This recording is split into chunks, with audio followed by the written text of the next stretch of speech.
के पिता की वकील ने क्या कुछ कहा है, ये आपको सुना देते हैं। एक उम्मीद थी परिवार को कि जांच होगी। जिस तरीके से जांच हो रही है उस पर सवाल उठ रहे हैं। पुलिस बनाम पुलिस बन गई है। आगे रास्ता क्या है? देखिए, जब परिवार ने क्लियर कट बोला कि कुछ इनके जान को खतरा है तो मुंबई पुलिस ने कहा आप राइटिंग में कंप्लेंट दीजिए। जब उसके इंफॉर्मेशन के बाद भी उनकी मौत जब हो गई तब मुंबई पुलिस को न बस दो वो जोड़ नहीं पाए, बोल रहे हैं कि नहीं नहीं हम तो इन्वेस्टिगेशन ऐसे करेंगे जैसे कि कंप्लेनेंट ही अक्यूज्ड ही कंप्लेनेंट है। तो हमने इसीलिए तंग आकर के पटना में फायर किया, बिकॉज पटना में डेफिनेटली जुरिस्डिक्शन था, पिताजी वहीं रहते हैं और वहाँ पे काफ़ी कॉज ऑफ एक्शन भी हुए थे। लेकिन अब जो आ रहा है हमारे सामने मुद्दा कि पटना पुलिस को इन्वेस्टिगेट ही नहीं करने दिया जा रहा है। मतलब एक इन्वेस्टिगेटिंग एजेंसी को इस तरह से बाधा कोई स्टेट गवर्नमेंट लाए और इन्वेस्टिगेशन को उसको अंजाम पर जाने न दिया जाए, अफसरों को क्वारंटाइन कर दिया जाए। अब आज तक तो कि कोई सीबीआई अफसर हो या कोई ईडी का अफसर हो या कोई भी इन्फोर्समेंट एजेंसी का कोई अफसर हो उसको क्वारंटाइन किया जाए, क्योंकि उस तरह के लोगों को क्वारंटाइन करने का मतलब है कि स्ट्रेट अवे अक्यूज का फायदा। तो अक्यूज को फायदा दिलाने का अगर सिर्फ इनका इंटेंशन है तो बहुत ही सीरियस बात है और हमको इसको बड़ी गंभीरता से हमको लेना पड़ रहा है। इसलिए हम लोगों ने फैसला लिया, पिताजी ने सीएम साहब से रिक्वेस्ट किया है कि उनका पहले भी ऑफर था कि अगर पिताजी बोलेंगे तो हम इसको सीबीआई को भेज देंगे। तो हमने रिक्वेस्ट किया है कि इसको सीबीआई को जल्द से जल्द दे दिया जाए, जिसमें कि कम से कम ये जो एक इंटरस्टेट का झगड़ा बनाने की कोशिश की जा रही है, जो कि है नहीं मेरे हिसाब से, क्योंकि मुंबई ने तो कोई एफआईआर रजिस्टर ही नहीं किया, तो इसलिए कोई इंटरस्टेट का कोई मामला इसमें बनता नहीं था।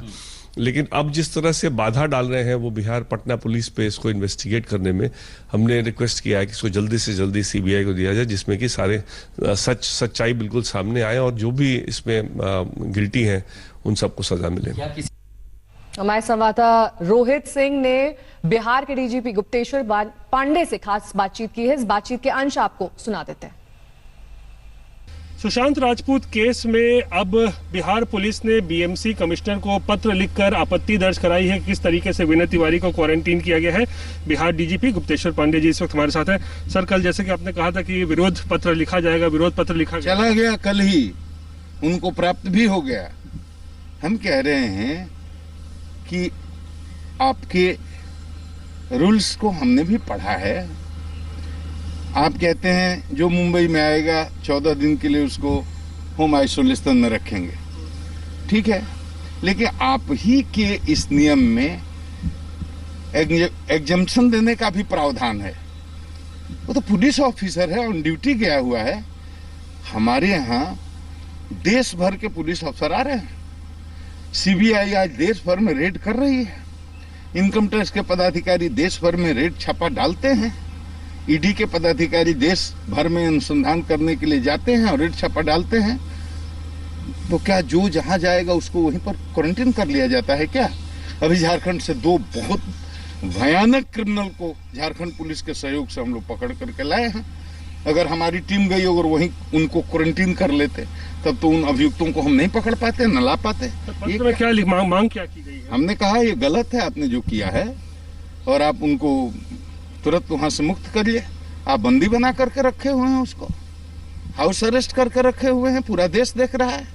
वो अफसर डिमोरलाइज है। आईपीएस की गरिमा को आपने चोट पहुंचाया है। बीएमसी के लोगों ने जांच प्रभावित भी हो रही है और हमारा जांच तो प्रभावित ही हो गया। हमारे 4 आदमी जो थे वो छुपे हुए हैं, वो डर से निकल नहीं रहे हैं। उनको लगता है कि उनको भी ऐसे ही हाउस अरेस्ट कर दीजिएगा। ये बात है। आज दिन भर आज तक पर आप धर्म सब देख सकते हैं। अब सीधे आपको अयोध्या लिए चलेंगे। दिनेश शर्मा से खास बातचीत।